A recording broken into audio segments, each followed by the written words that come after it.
Malam itu menjadi malam yang mencekam bagi warga di Jalan Dukuh 5, Kramat Jati, Jakarta Timur. Dini hari yang seharusnya menjadi waktu istirahat, sontak berubah menjadi kepanikan karena suasana berubah menjadi merah. Kakak saya, istri, dan anak tuh mencoba memadamkan api dengan alat pemadam kebakaran. Tapi karena mungkin kecil, jadi tidak mampu untuk memadamkan api.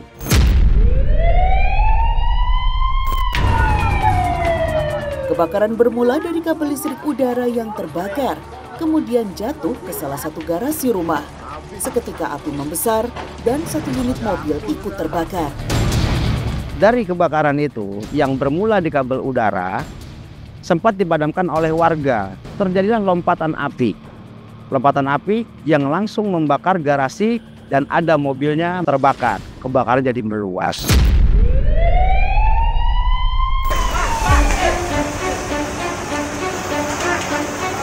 Kepanikan penghuni rumah pun semakin pecah tatkala melihat api dengan cepat merambat ke seluruh bagian rumah dan kios fotokopi di sebelahnya.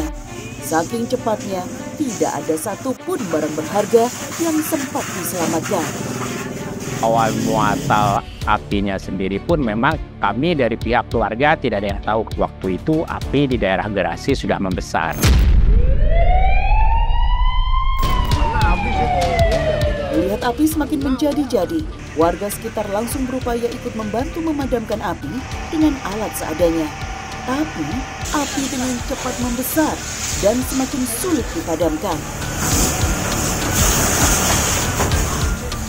15 unit mobil pemadam dengan 60 personil langsung dikerahkan. Tapi ternyata perjalanan tidak semudah yang dibayangkan. Kabel-kabel yang membentang sisi kanan kiri jalan raya. Jadi kita dipandu oleh warga sambil membetulkan kabel yang supaya tidak tersangkut oleh unit kita. Masyarakat sudah berkumpul, baik itu sepeda motornya, baik itu penontonnya, dan tidak berbuat apa-apa. Setiba di lokasi, petugas langsung melakukan pemadaman dari dua sisi untuk mencegah api menjalar ke rumah yang lain.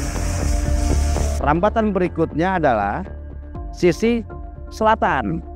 Sisi selatan itu terkenalah tumpukan kertas daripada kios fotokopi. Dia memiliki dua mesin fotokopi. Dua mesin fotokopi terbakar dan tumpukan kertas setinggi hampir 3 meter.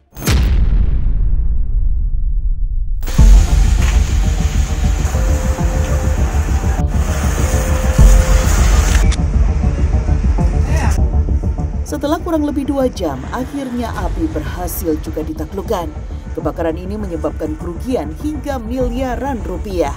Tapi untungnya tidak ada korban jiwa. Semua penghuni rumah berhasil menyelamatkan diri. Agar hal serupa tidak terjadi lagi, petugas menghimbau agar masyarakat segera melapor saat terjadi kebakaran. Tujuannya agar api tidak semakin cepat membesar. Selain itu, untuk antisipasi awal, APAR juga menjadi salah satu benda wajib yang harus dimiliki warga. Kondisi kabel, baik itu kabel PLN maupun kabel jaringan para provider yang ada, sangat semrawut, tidak tertata dengan baik. Jadi membuat kita sebagai warga sebetulnya khawatir.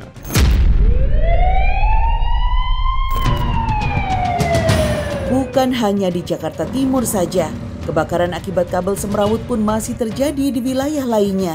Seperti kisah Ibu Yana, sang disabilitas yang rumah kecilnya terbakar akibat kabel yang semrawut.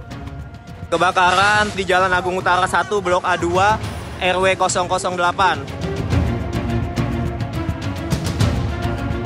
Saya nggak mau dikritik orang. Saya nggak minta apa-apa.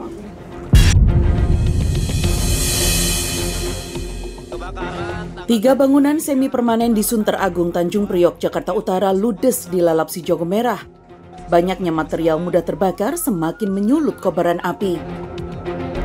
Kamar mandi sama ini ruangan tengah kebakar semua tuh, sama baju yang di itu yang di atas jemuran tuh. Yana tidak menyangka musibah menghampiri dirinya dan keluarga.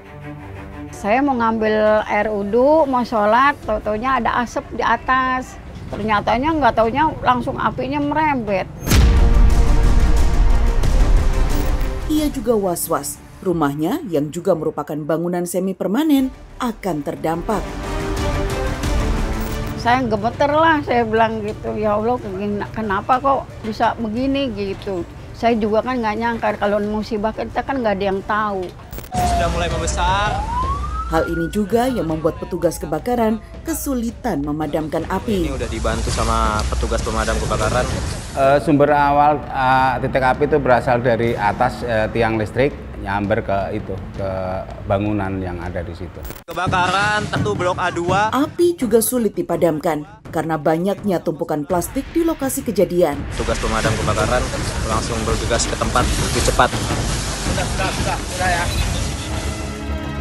Proses pemadaman memakan waktu sekitar 1 jam dan beruntung tidak ada korban jiwa dalam kejadian ini.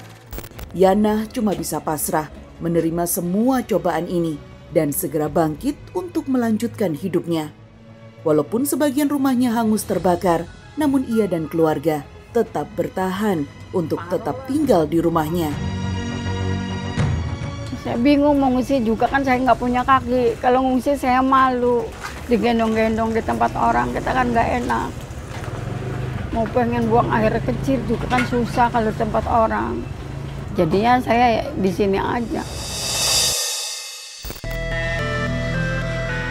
Tidak ada firasat sebelumnya atas kejadian ini. Bahkan semuanya terjadi dengan sangat cepat tanpa sempat menyelamatkan barang berharga apapun.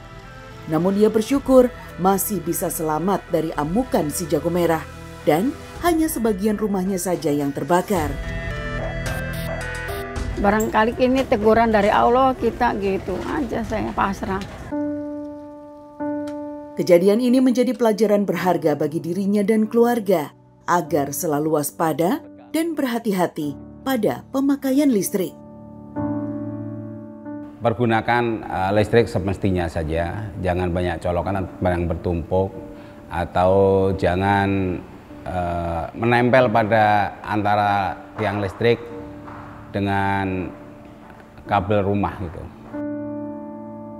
Semoga kebakaran akibat kabel semrawut ini tidak terulang lagi dan segera mendapatkan perhatian dari pihak terkait.